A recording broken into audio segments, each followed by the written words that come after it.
Welcome back. I'm forgetting Okay. lah. Welcome back. Actually. Yes, welcome back Welcome to back to Pretty Clever. Because We are.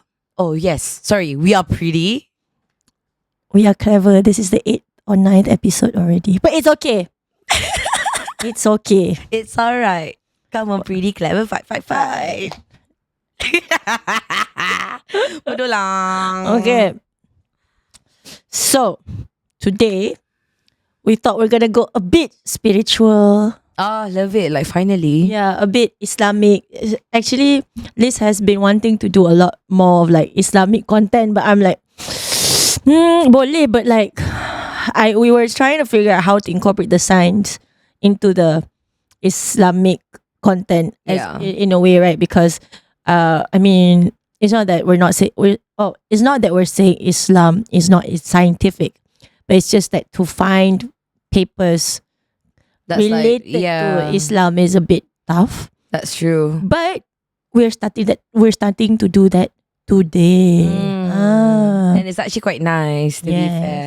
It's actually quite nice. So What's the topic for today then? today we My are lovely. dismantling the myth that modern medicine and psychology are un-Islamic. Have you ever heard of like this famous nasyid? You know nasyid, guys? Nasyid singer. You tahu tak nasyid tu apa? Oh, ya, yang Di di malam na na na na na na na yang tu kan? lagu Apa, macam lagu worship. Okay, kalau Christiannya is lagu worship. Islam lagu nasyid lah. Magur hidup 1000 tahun. Kalau tak sembahyang, apa gunanya walaupun hidup 1000. Best gila lagu tu. Okay. But that's nasyid, right? Yeah, that is nasyid. Yeah, okay. So this one nasyid singer was very popular in Malaysia for that fella lah. rejecting Oh, vaccination, and he said that seh. yes, Siapa? he's I'm not gonna say names, Oh. but you guys can search for it for yourself. But he basically said that when his kids are sick, instead of going to the clinic or sending the kids to get medicine, he would just pray atau sembuh air or something lah. But basically, He actually said that. yes. Is this for real? Yes, it's for real. Actually, do I have? Yeah, I have the screenshot right here. We'll also put the screenshot in the video. But I'll read the headline. The headline is penyanyi nasyid tak suka vaksin, hanya beri air bacaan Quran jika anak sakit. Meaning the nasyid singer does not like vaccine. He only provides water that has Quran read to it when the kids are sick. Really? Yes. Hanya beri air bacaan Quran. I Yeah. mean jika like, anak sakit. okay, vaccine one thing. But then like kalau anak you sakit and then lepas tu you just bagi dia bacaan Quran. I faham lah, you have to put everything to Tuhan or whatever, right? But like, but that's the thing. I think for me, it's so ironic how we are like, as Muslims kan, yeah. we are like, oh my God, tak boleh, hanya, you only need to rely on God. But the way they think, right, it's like, oh, you can't really take vaccinations because it's like against Islam or whatsoever. It's similar to Trump supporters. Yeah, like the Mormons. That's the funny thing. Am Why I allowed I to say that? I don't know. But Okay, why sorry. the funny thing? That's the funny thing for me. It's sort of ironic because we memang kecam Trump supporters or whatsoever that they're stupid, or Trump because they're stupid. But the values or the thing that they say sounds like Trump supporters. So I thought that was pretty ironic lah. It is. Yeah. But seriously, I'm actually quite baffled. Like the fact that actually there is someone. I mean, I get it. No. How can you just leave it? Bukan God dah bagi kita Apa? untuk buat Yeah. something. You know what I mean? Yeah, there's a famous saying. Unfortunately, I put satu juga. I forgot to source it out. But there's a famous saying. I'm not sure how accurate or sahih is it. Yeah. Is that there's this one sahabat or one man who has a camel, and then he didn't tie his camel, Yeah. He okay, left and then it. he left it. and Yeah. then the prophet came and then he's like, oh, why don't you tie your camel? Oh, I leave it to Allah to guard my camel. And then he said, tie your camel first and then And leave, then leave it to God. Allah. Yeah, Because actually you patutnya kena berusaha dulu Yeah. before like, exactly. Yeah. Okay. I mean like in his defense, probably he might say that, oh okay, I dah baca Quran dah untuk anak-anak I. But so let's leave it to God lah. You do you, fam. You do you. but this episode is to support that science or modern medicine is actually aligns with Islam Well done. values. Yeah. It's just so don't weird. you do you. Please you do you. vaccinate your kids. Tapi like, you faham tak? Yeah, I faham. Okay, but yes, we are not here to. We are here to debunk. Yes. We are here to debunk, not judge. We debunk, even though I'm Yes. judging a bit. But it's okay. But it's okay. And I think this episode is going to be a bit different where previously we have like papers and share our personal stories and share tips. This episode is just going to be us debunking a few things or misconceptions I'm actually quite excited. related to Islam or like modern medicine or our diseases or whatsoever. So the first one is obviously about vaccination. We're going to debunk how actually vaccination comes from the West when actually it comes from Muslims themselves. 100%, And then the second part, we're going to debunk about mental health and, Islam, because there's so many misconceptions out there. If you're depressed, if you're anxious, why don't you just pray and ask for God for, maybe you lack on iman or you lack of faith, which is why you are depressed. So we're going to debunk that as well. Yeah, I think we should. Yes. Yes, I think this would actually be a good conversation. Yeah. But do you have ever encountered anyone who is like against, you could say like science or whatsoever, because on the basis of it's un-Islamic lah? Have you ever met anyone like that? Well, I must say, I think I've been surrounded where people would believe that religion and science doesn't come hand in hand. Okay, faham. Yeah, more towards that way. Whilst to me, like I believe that religion, Islam, I think religion in general pun, I rasa like religion and science actually they really do come hand in hand. Faham. Yeah, I must say. So I think I'm quite excited for today's conversation. Yeah. To be honest. But like, yes, you know what? Let's dig in actually. Okay. So just a bit of intro before we go into the debunking and kind of understand why suddenly there's this thing where we forget about why actually Muslims has been doing a lot of advancement in science, technology or whatsoever. It's crazy, kan? Like Yeah. how like it actually people tend to forget. It was Yes. like during the golden age of us, to be Yes. honest. Yeah. Islamic golden age. Yeah. Exactly. I don't know if you guys remember, like ages ago, maybe like since 2000, maybe like 12, 13. I think kat Petroscience pernah ada Sultan of Science. So like basically in Sultan of Science in Petroscience, because I used to, volunteer kat situ kan. And then like basically it's like we actually talk about like how the golden age during the time of golden age itself of like Islam. And literally I must say like a lot of like Muslims did everything during like the early days, to be honest. And it's crazy how like it has been westernized now I believe. Yes, Kan? It has been so westernized and it's crazy, Yeah, like I think usually when you think of Renaissance age or like how people are experts in a lot of industry or experts in a lot of fields, you would think of like for example Leonardo da Vinci kan. When How? actually Yeah. in Muslims pun ada je ramai je. Yes. Yeah. Yes. And macam, yeah, you know what? Let's have a chat Yeah. about this today actually. Okay. So there's this one independent scholar called Jonathan Lyons who wrote an essay. We're just gonna start a bit lighter on an essay about how Islamic science and the West, a case of collective amnesia.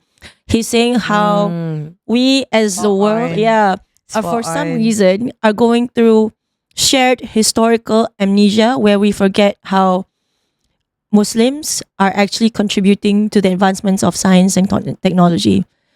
Yeah. So he explains that our modern biases didn't happen by accident. It was actually manufactured during the First Crusade in the 11th century as raw wartime propaganda.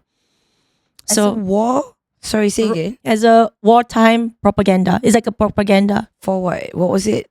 Say the whole line again. So he's saying that this bias happens because of a propaganda happened during the First Crusade, which is like during Got it. wartime. Yeah, okay. Yeah. So Makes sense. Yeah. he said how Western media, and these experts sort of use this discourse to paint Muslims as anti-science.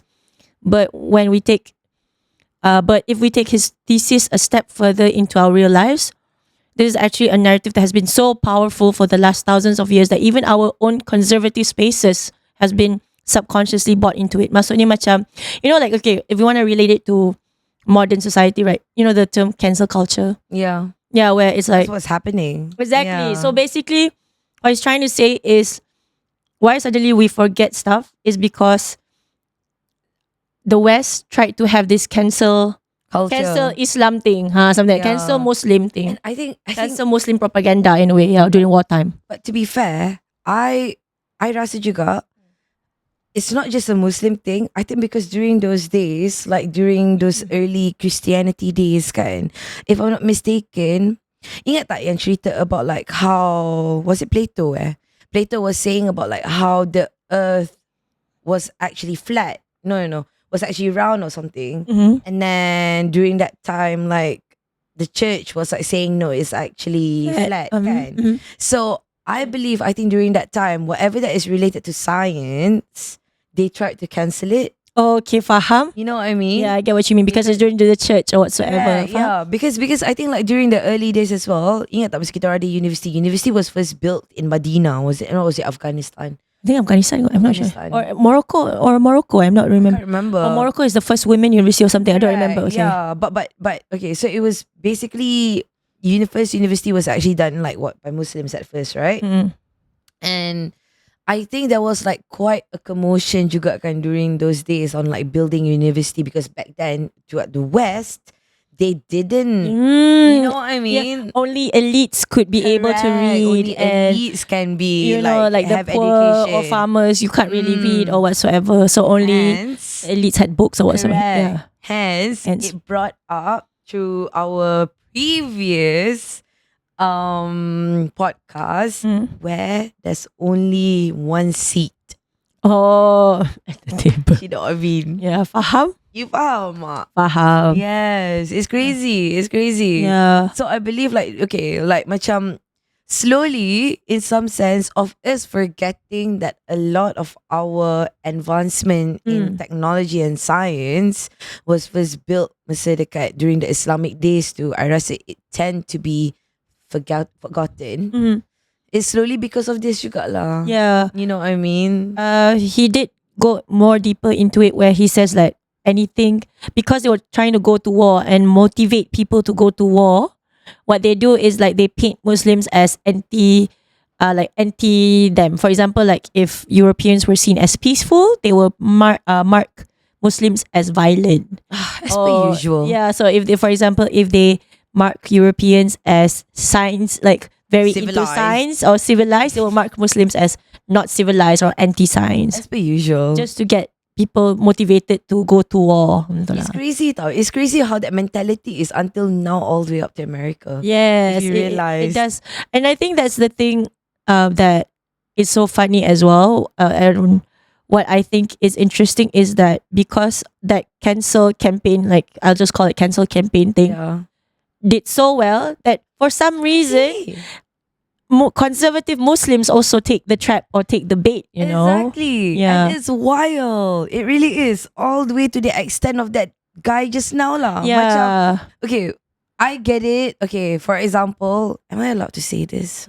Okay, like for example, let's say like when it comes to vaccination, right? I understand like people believe or disbelieve about vaccination to a certain extent lah kan. But like, you know what baffles me? If they say like, okay, that vaccination is because of Yahudi or whatever lah kan. That's why they tak nak ambil. Faham tak? Or you know, all those kind of things. Okay, partly I kind of like understand where you're coming from. But if we look at the science behind it, like why, like, you know, some people, you boleh cakap like, okay, I tak nak ambil vaccination too because by the end of the day, it's not enough Testing. At least that makes sense. Mm. You know what I mean? At least that makes sense. But then for you to say that, okay, I do not want to vaccine my kids or like myself or whatever, just because of like, okay, Allah gave me this air bacaan Faham. kursi or whatever, or like air zam-zam, and then I just splash it on you, you drink it and it's all G. Faham. You faham tak? Faham. That's not G. You know what I mean? Faham.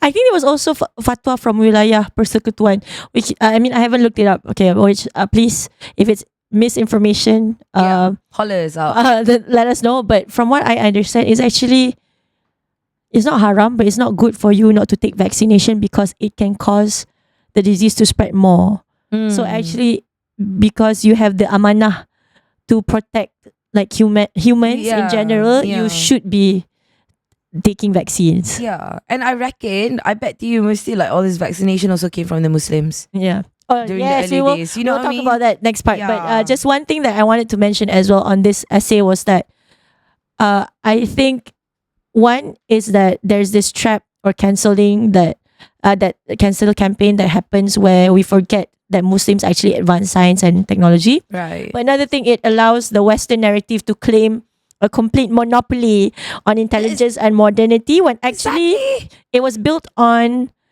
translated textbooks of Muslim polymaths. Exactly. And where is everything hidden now? Somewhere in the Europe. And they did also, I think there was a lot of controversy. I'm not sure if controversy or theory of it's actually history where there was a library in Alexandria. They said was full with Muslims punya theory and findings, and they burned it to the ground so that people would not know. And how about in Italy as well? Is it? Come on, come on, Alya. I know, because I don't like to say stuff about. But you know where I'm talking about. I don't want to say stuff that I haven't fact checked yet, but you know where I'm talking about, where all the books are being hidden as well. Where?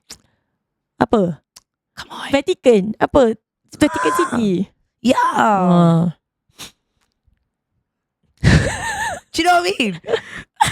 It's crazy. I don't know if this is true or not. Okay, so please fact check us before you spread this misinformation. Okay, you tengok sekarang. Tengok as in fact check before you spread out this news. Okay. Anyways, I want to talk about one thing that came to my mind while we were talking about universities just now, and you said how actually Muslims were the first pioneers for women-only universities or actually universities itself. Fun fact: why do you actually wear black robes during graduation? Because it came from the culture from Arabs and Muslims where, you wear jubah. Yeah. I googled, not googled. I remember when I was doing a class in the US for a degree for something, and funny enough, it was intro to literature or something. So I had to write a poem, and so I was writing a poem about how being a Muslim in the US and how polarizing it is. Yeah. And I remember searching about how for some reason, the reason why we wear robes for graduation because it was somehow influenced by Arabs and Muslims because they were the first one who did universities. Oh my god, that's so sick. Kan? A lot there. Tak sepatutnya you pakai jubah macam orang Islam sikit. Betul lah juga, And agak it's lah. all black kan? Betul. How about like The Weeknd? Faham tak? Recently kan, kalau you perasan The Weeknd punya konsert pun kan, Lama. dia asyik pakai jubah je. Ya ke? I tak perasan. Serious? I tak tahu. Tu kenapa pula? Jeng. That one I don't know. So I can't comment anything on it. Right. That is actually quite sick. That's actually really good to know. Yeah, but it's crazy. Like, see, so it means that how can you reject? Okay, there's another thing as well. Some people reject modern education entirely. Yeah. And like the fact that but you know what the funny thing is, right, kind like in Islam itself, it has been said that by the end of the day we should expand our knowledge. We should become what's the word? An ulul albab kan. Where we berjaya di dunia dan di akhirat. Alhamdulillah, sister. Faham Yes, tak? faham. So like, takkan Allah suruh you jadi bangang. Faham tak? Allah tak suruh you jadi bangang. Maybe we should change our podcast name. Pretty Clever Ulul Albab edition. I love that. And I bet you nanti I banyak kena kecam 100%. But it is what it is. We tak pakai tudung. I don't know. Nantilah we talk about that soon. Apa? That one I can't. That one we don't touch. But we can touch on vaccination. Yeah. Okay. So first of all, historical roots of vaccination. Yes. People will say about, mana boleh vaccination is secular, it's from the West. So there's a paper called Vaccination of the Ethnic Greeks Against Smallpox in the Ottoman Empire. Oh, I love that. By I'm so sorry, I have no idea how to pronounce your name, sir. Kirkodis. Where is it? Kirkodis Uh-huh. in 2020. So the paper documents that decades before Western medicine discovered vaccination, there was a highly sophisticated network of early immunization called variolation, which was thriving as a standard in the Muslim-governed Ottoman Empire. It was a very everyday public health practice. And variolation is sort of like the base or the starting point of vaccination. What was it for? Yes. Smallpox. Yes, it was for smallpox. So they uncovered 3 things. One is that Ottoman physicians, particularly traditional female practitioners and community healers in places like Constantinople or Istanbul nowadays, had completely normalized smallpox inoculation while Europe was still losing entire populations to the disease. See? Yeah, so just a bit of context what's in inoculations, but I know this all sounds like, what does it mean? So I was like, what the hell is inoculation? Blah, blah, blah. So inoculation is sort of like vaccination. So you want to know, inoculation is the process of introducing a weakened pathogen or virus or antigen into a living organism to simulate the immune system and build immunity against a specific disease. Basically, i.e. vaccination. Correct. Yeah, Yes. yeah. It's more Because of vaccination is like we are introducing like foreign substance. Not foreign substance, but foreign substance basically. It's the weakened. So pathogen it's a broader itself. term that simply means introducing the infection to trigger a response so that your body becomes immune to it. So they started that first, and then second, what they found was that the two brilliant physicians practicing in the Ottoman Empire called Emmanuel Timonis and Jacobus Pilarinos. I'm assuming they're Greeks. Yeah. Observed this practice and realized that there was a massive success. It was really, it was producing great results. And they wrote the very first scientific treatise, I'm assuming, introducing inoculation to the Western world. And so they published their findings in London's Philosophical Transactions of the Royal Society in 1714. Another thing they found was that there's this Lady Mary Wortley Montagu in 1717 inoculate her own children in Istanbul and fight to introduce the practice to the British royal court. Laying later foundation to develop the cowpox vaccine 80 years later. Look at that. In 1796. Look at so that. there's a reason. Why vaccination came from the word vacca, if I'm not mistaken. Right. Latin word means cow. Yeah. So I think it started from the cowpox vaccination for the West lah. But when it started, it was inoculation or variolation. That's so sick, So it's like it does show. You know what's funny, right? Because this hasn't been taught to us. Faham? Like But how I would say because it was pretty recent as well. The paper was like 2020 and or during is it COVID. actually? Yeah, the paper was during COVID itself, I guess it was during COVID itself. Oh, sick guy. But yeah, you know what's funny, Ken? It's like the idea. Okay, this is actually quite cool. So the paper came out in 2020.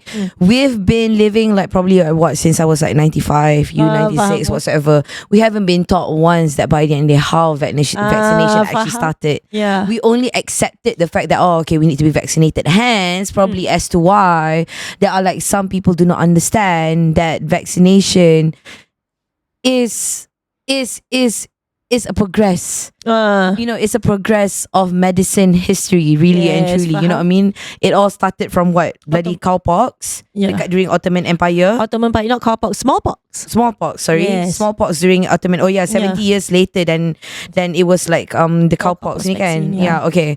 So like during the Ottoman Empire, that's how the first vaccination actually started. Yes. So clearly that's been done by the Muslims. Yes. And during the early days. So, I get it. Like probably as time passes, people might misuse it for like certain things that people actually thought, okay, we shouldn't be, they cakap, oh, benda ni tak boleh because it's haram or whatever. Kind some people would they actually say it's haram or what do they Some say? people would say macam, because it's from the West and It's from the West.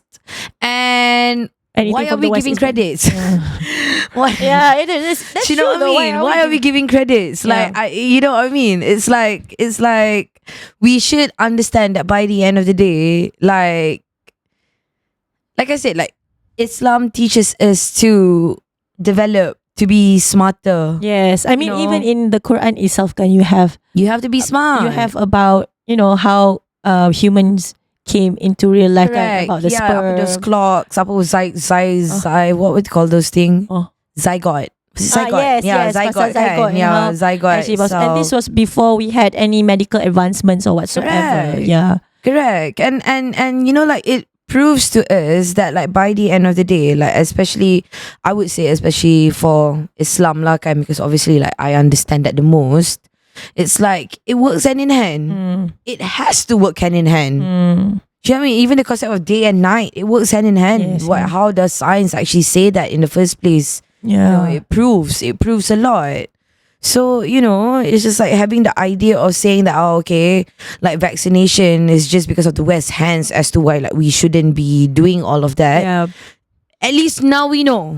Now we know. Betul, now We we have been taught and we've been, as for today, this guy, 2020 guy, whatever his name was. Yeah, I forgot what's his name. Thank you. For explaining the fact that it all started from the Ottoman Empire. Yeah. Mm. Do you want to know what actually they did? What's the method? Now go on then. Okay. So first, they actually find an individual suffering from mild, non-fatal case of smallpox, Right. and then they harvest or take a bit of the fresh fluid or scabs from the active smallpox punya, pustules Yeah. or the bintik-bintik though. They Yeah. will take a bit of the fluid, and then it was mixed and preserved, often in a sterile glass vials. Right. Those And things. kept in small clean walnut shells carried close to the body to keep it at a stable temperature. Walnut shells. Yes.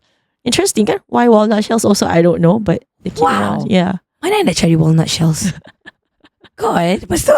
And then using a sharp needle or a specialized inoculation knife, the practitioner would make a tiny superficial scratch or puncture, usually a cross shape, on the skin of a healthy person, typically on the arm, between the thumb and the forefinger, Thumb and the or the web of the flesh between the thumb and the forefinger. Alright, So it's between, yeah. Mm. Yeah. And then they will introduce a microscopic amount of the harvested fluid directly into the scratch. Right. Yeah. And then because the virus entered through a superficial skin scratch rather than through the respiratory system, the patient's body easily contained it.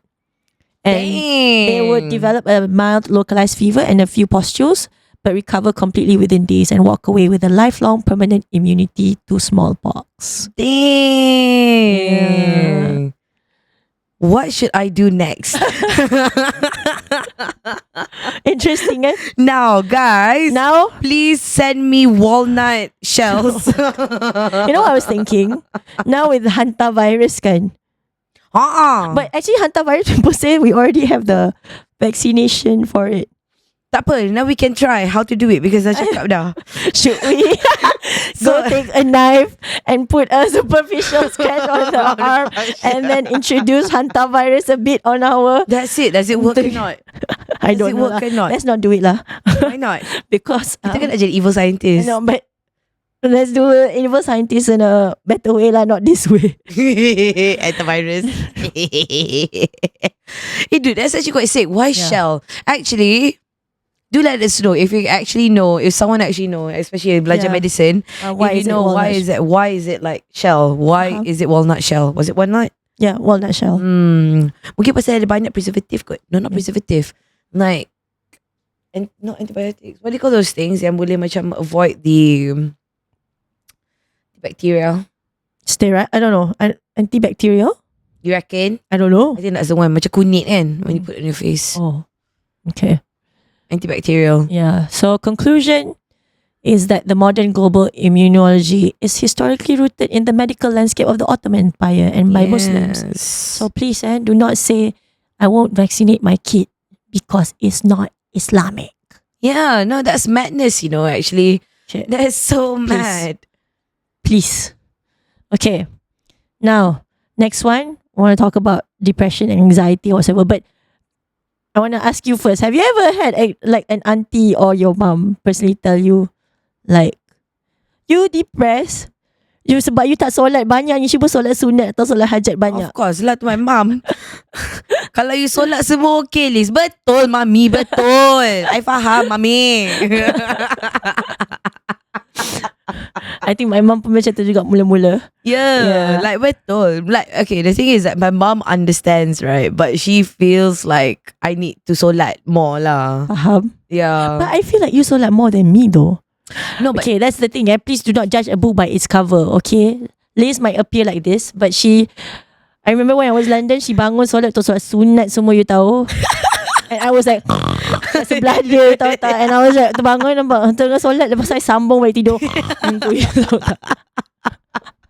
Tapi that's the thing. It's like I don't know how to say it. I rasa I know. Okay, the thing is, I think that of course my mom would say it, but I don't take it to anything. But I think it's more towards like people that actually went through full on depression and then diorang salahkan, oh, it's the Satan is doing it. Oh, faham. It's the Satan who's doing it. It's Faham. even though Satan bisik-bisik or something. yeah, even though I kind of like understand that in spiritual manner, not Islamically saja. Okay, we're talking even about like Satanism as well. Alamak. Don't get me. Don't make me get into deeper Don't manner get in her that. started. Okay. Yes, that Satanic Bible I've read once. Oh, don't get her started. Okay. Okay. Don't. Lepas tu?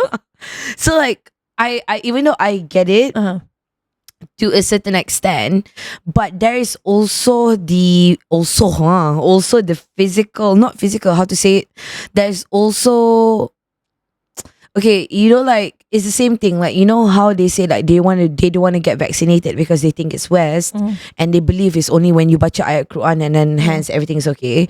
Works the same way but in a different manner. Okay. So meaning that I'm not like, for example, like of course you have to take into certain consideration because we're talking about your emotions right now. How are we supposed to heal our emotions? Really and truly is actually to talk about it, to actually deepen it, to actually understand it. Kalau physical, yeah lah, we have to do something about it, kan? Tapi when it comes to emosi, even like Allah encourages as well, when you actually pray, you have to talk to Him. You know what I mean? Because you kind of need to like let it out. How you do it, it all depends on you. But like by the end of the day, it's like, how do you want to release it to the universe? You know what I mean? Yeah. So that's also like something, it's quite vital lah. But have you pernah tak? Usually my mom lah dulu. But I think now she doesn't. I'm not sure if she still see it that way. Back then, I think she did see it like, oh, you reckon? Yeah, depressed, anxiety, solat lah, you tak solat sebab tu lah, whatsoever. But I think because modern, I don't know lah, suddenly she had a change of heart, and I think because things are getting harder. And I also think it's because, okay, so I have a nephew who has ADHD, right? And I think after that, and how my sister is a big proponent for mental health and all of this psychology, psychiatry, whatsoever, and she has been explaining to my mom what is it, and then my mom slowly starts to accept lah. Because but still I tak, it's not that I don't believe in ADHD. I just still macam ADHD, no, don't take it. Faham. It's not. But it's not like I feel like, oh, Satan yang buatkan you ADHD, no lah. Betul. Yeah. It is like, what do you call this thing? It's like it's not a disease. Can I say actually it's a disease? Is it not a disease? I'm not sure if it's a disease, but what is it? It's a disorder. That's what they say. It's not a Okay, disease. fine. Yeah. It is a disorder kan, because by the end of the day your cells are being Yeah. manipulated to a certain way kan, Yeah, yeah. basically. So I get that, I respect that, but yelah. So yelah, macam by the end of the day, it is what it is. Yeah. It is what it is. It is what it It is what it is is. lah kan. Okay. But there's, again, we are here to debunk the myth. Yeah. And actually, earlier back in the day, actually Muslims were the one who pioneered certain therapy treatments for See? psychology and psychiatry. See, mate. Yeah. Because why? Because Allah encourages you to talk. Yeah. And to seek knowledge. Yes. Yeah. Okay, come on. I like this. The first one it's sort of two papers combined by the same author. Right. Is by Dr. Rania Awad. I highly recommend for you to look out for her own stuff. I think she also talks a lot on YouTube and Instagram and TikTok. Oh, nice. Yeah. So she's from Stanford. Actually, apparently Stanford has Stanford Muslim Mental Health and Islamic Psychology Lab. Oh. Yeah. So Dr. Rania Stanford. Awad actually has this lab in Stanford. And the two papers that I found was Obsessional Disorders in Al-Balkhi's 9th century treatise, Sustenance Right. of the Body and Soul. And the second one is A Modern Conceptualization of Phobia in Al-Balkhi's 9th century treatise, Sustenance of the Body and Soul. So I think it's like- looking into Al-Balkhi's 9th century treatise lah, the Sustenance of the Body and Soul, but in two different things, I guess. Who's al-Bakhis then? So Al-Balkhi's is, I would say, he's like a He's the main guy. yeah, he's the one who Kita actually kena talks a tengok. lot about Oh, he talks a psychiatry. lot. No, he right. writes, and he, like Ibn Sina Yeah. does a lot of advancements in surgery. I think surgery was it, or Yes. medicine. So Uh-uh. Al-Balkhi's does a lot of advancement Oh, in shit. That's so sick. psychology and Yeah. psychiatry and all that. Yeah. Okay. Sick. Yeah. So Dr. Rania and her team was kind of wanted to prove that the Western history books, which claim that obsessive compulsive disorder, OCD, was first discovered in 1621 by Robert Burton, and that phobias weren't clinically understood until 19th century. But it turns out when they deep dive into Al-Balkhi's 9th century text, she discovered that Al-Balkhi had completely isolated and described OCD nearly a millennium before the West, detailing its symptoms, triggers, and cognitive patterns. Sick guy. Yeah, so Go on then. he was the one. Go on then, al-Baki. Pop off! Go on then, mate. Yeah, so Al-Balkhi has actually known about OCD for long before the West. Second one, he isolated morbid fears and clustered them under a specific clinical category called al-faza, panic or phobia, Right. detailing exactly how a physical panic attack links directly to a cognitive trigger. And the third one, the medicalization of madness. So this psychological blueprint was what allowed his contemporary Al-Razi, which is his Mate. mate peers or his successor, to reject the supernatural demonic explanation for severe schizophrenia and psychosis, Oh, madness. leading to the world's very first free state-funded psychiatric hospital wards, which were called Bimaristans in Baghdad and Cairo. Of course it's in Baghdad. See, dudes, I can't. Okay, you know what? This is actually quite a big discovery. Yeah. Hence, as to where we can actually debunk a lot of people actually say, oh, okay, that guy is basically schizophrenic or whatever. So ni semua masalah setan. Yeah. Bruh. Fuller actually said, what did the Fuller say already? Al-Razi said is to reject the supernatural demonic explanation for severe schizophrenia. And Come psychosis. on. Yeah. Come on, people. Yeah. And because my sister, she is a doctor and also a lecturer, and so I was Right. asking her as well, from her perspective, because she's from USIM, University Science Yeah. Islam Malaysia. So I think it's a perfect sort of advice to take for this episode. Yeah. Yeah, What did she and, say? So memang actually she went to one of the hospital's ruin. I don't remember where, but she said in those hospital ruins, memang they incorporate certain sort of wellness into the hospital for psychiatry. For example, there's a fountain, and then there's a place for the bath, and what's on not lah. I kena kat situ. And she said after they were being released after rehab, they will also provide, like the state will also provide funds to the person who was released. Oh, but you know what? Yeah. Here's the thing. Well, I believe in the West that is doing that is only for the elites, you know. Oh, faham? That's the thing as well. I was looking through, like, while I was researching this topic as well, apparently back then for churches, they would actually do a lot of, torturing you, or electrocution or like actually torturing you until you get well. Just a very simple example, modern example is if you see the show Bridgerton. Oh yeah, Queen Charlotte, I think, is the show. Yeah, it's part from the Bridgerton universe lah. Right. On that show, there is King George, who is known to be mad, and what they did was that literally torture the guy, with like waterboarding or whatsoever. Yeah, you're right. Until they believe that he will get better, because they believe that is how you could actually get better, right? Shock the shit out of him. Yeah. But actually, in Al-Balkhi, I think he did the opposite, where instead of torturing or whatsoever, he actually did proper psychiatric hospital wards and I love that. Corporate wellness into it lah. Which is vital lah. So hence it boils down to the question of us nowadays. How does the idea of like this mental wellness are being slowly taken away from us bit by bit? Maksudnya? Do you know what I mean? Let's say if we go, for example, even London. London is a perfect example. We go there, we are like everywhere is just buildings. Everywhere you look at, remember my house, my old house tu, kat Paddington tu kan, ingat tak, depan-depan je you dah tengok building lagi satu. So where do I get this wellness? Mana pokok I nak tengok? Mana fountain I nak tengok?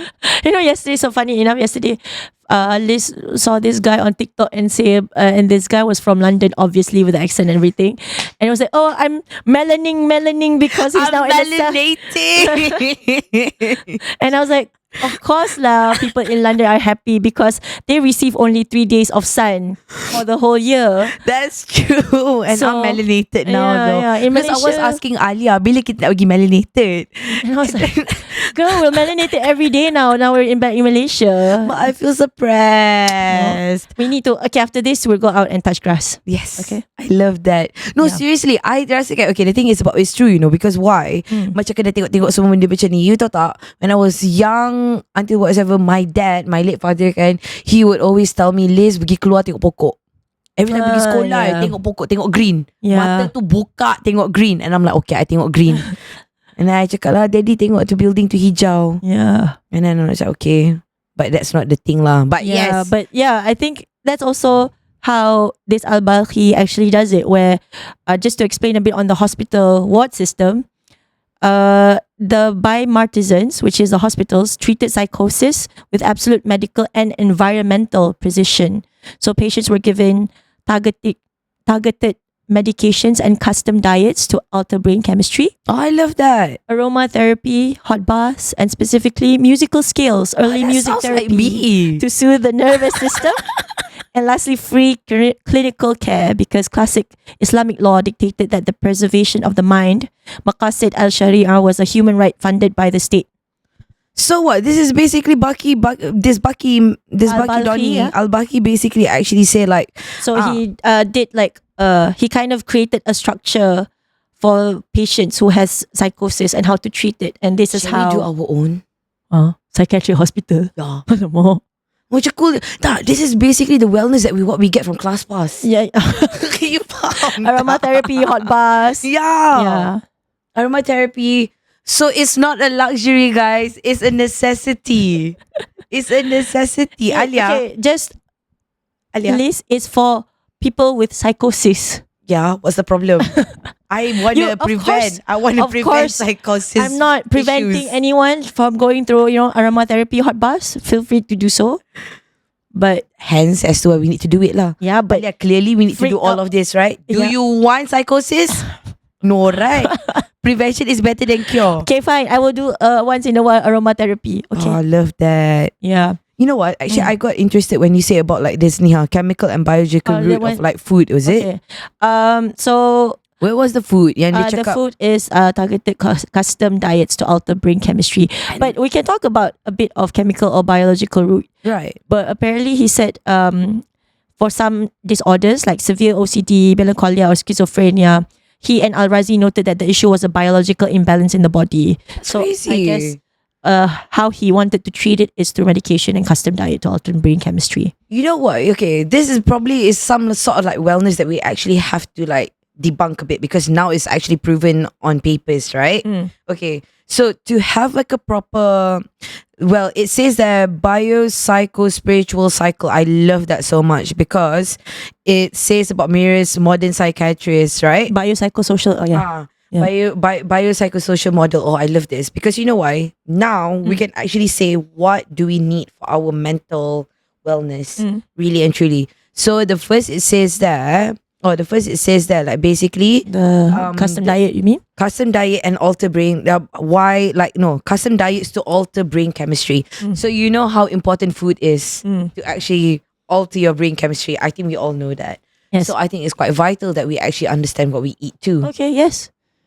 It's Yeah. quite vital, really And I and think truly. Another thing you can also tie back to Islam is in Islam there's a lot of different foods that Yes. mention like kurma. Betul? I think there's a lot of other fruits as well that mention that is good for your brain Yes. in the Quran. For your heart, Yeah, I for don't your remember. eyes. Yeah. There's a lot for your eyes and all of that, kan? Yeah, or pomegranate and like there's a lot of different apa fig Yes, yang figs. zaitun, you know, like zaitun, even a surah kan. Betul? Yeah, in actually in talk the about Quran. it itself.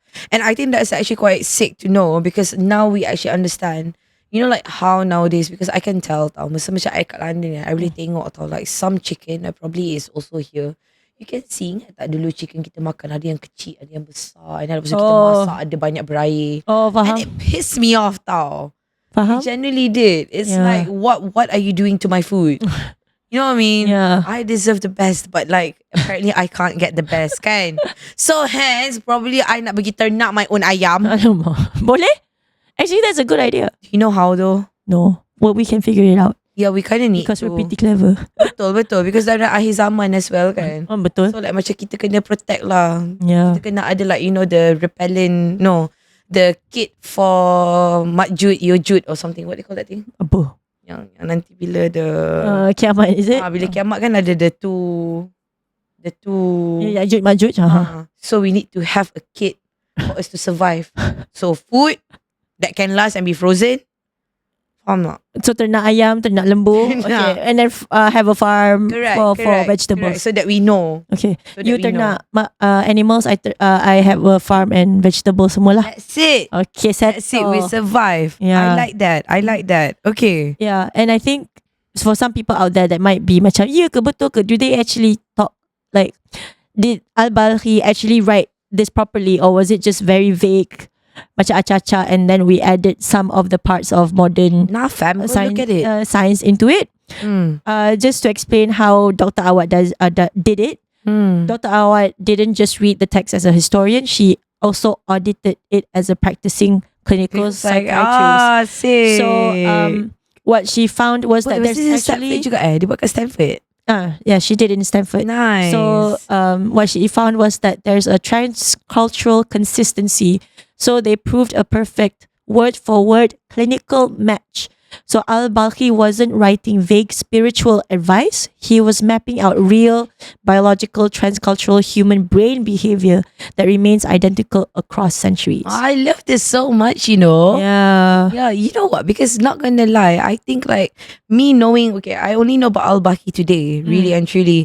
And the fact that actually like we debunking about Al-Baqi right now, I think it makes me really happy because it maps out on how we can actually help out properly, like in a sense of like, because you know, okay, for example, in okay, because I know in the UK like I tak tahu macam mana in Malaysia, right? Because I think I only understood about all this concept of like mental health in the UK, really and truly.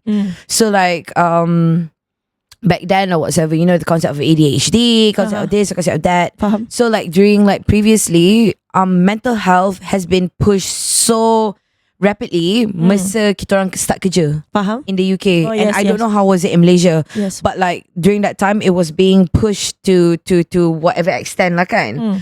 So, but before that, they were thinking like it's more like a disease that you are being more to it's like you wanted attention. That was how it was being perceived in the UK back then, really and truly.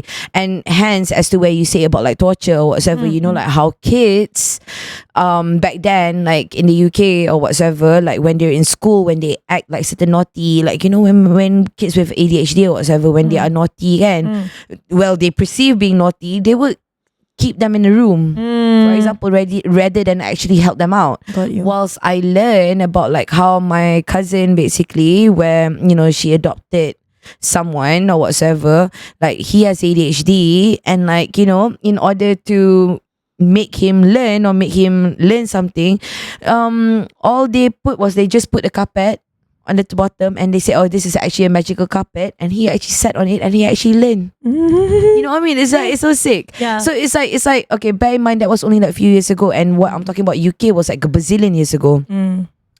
And having this written out black and white by Al-Bahi and someone actually doing it in Stanford, I think it proves a lot that by then there is actually black and white. It's not just coming out of your asshole, because that's what they're saying tau. Faham. That's what they're saying, like, okay, in order for us to create all this mental health, this is what like we can do. They actually wanted to play around, but I think like not many people actually has the knowledge that the fact that it has actually been done a bazillion years ago, which is actually quite sick to me. Like seeing about Al-Bahi now, I think it's like quite mind-blowing. Quite mind-blowing juga lah, to be honest. Yeah, it's actually quite cool. And the fact that like that Razi guy was like saying about like how we have to dismiss that psychosis or schizophrenia is from demonic demonic purposes or kan, and actually that's actually quite prominent now, that we can actually tell people, whoever actually wants to say things like that, schizophrenia does not actually come from demonic possessions. Correct. And I think that's quite vital. I think this is a good finding actually. In conclusion, mental health is not from demons or satans. Betul. It's just a chemical imbalance in your brain. But of course, we also as Muslims also, we kind of need to understand that is bomo lah. That is bomo. We kind of have to understand that too. But like, if you are having depression or anxiety, whatever, do not just think that you just need to pray more. Correct. Seek help as well. Pray is one thing. Seek help as well. Yes, correct. And I think that's all. Is it actually? For today. That was actually really fun. That was actually really fun. I like that. Nice. That's all. I hope you learn something from this, especially to those Muslims out there. If you're non-Muslim, make sure you do. For non-Muslims, I hope you learn something new as well. I did. Make sure you do too. For non-Muslims. Yelah. So for Muslims, you should learn more and try to defend a bit to some, aunties or maci-maci bawang out there and say that actually, did you know vaccination come from Ottoman Empire in Istanbul? Oh, maci cakap depression ni tak betul. Actually, did you know Al-Bahi actually did? I think this is a good revelation juga lah sebenarnya. For us to actually learn about all of this. Sick. Alright. So hope you guys take this, memorize it, and try to defend yourself. But at the same time, if you are going through something in your life, depression or feel anxious or whatsoever, do seek help. Don't just or probably use the method. Aromatherapy, hot baths, all of diet, that. All of that. I think that would be quite cool. But I think like eventually talk about it as well. Don't keep it bottleneck and don't bottleneck it. Yes. So I think that would be quite a good shout. And think that Islam and science actually go hand in hand as well. They really do. And I think today also proves it slowly. I think it will be kind of like a nice new debunking that we can do in future, where we can actually combine between religion and science, because I would love that, to be honest. So we have to cure our own collective amnesia. That's true. And I'm doing it today. And I hope you too. Stay pretty. Stay clever. Toodaloo.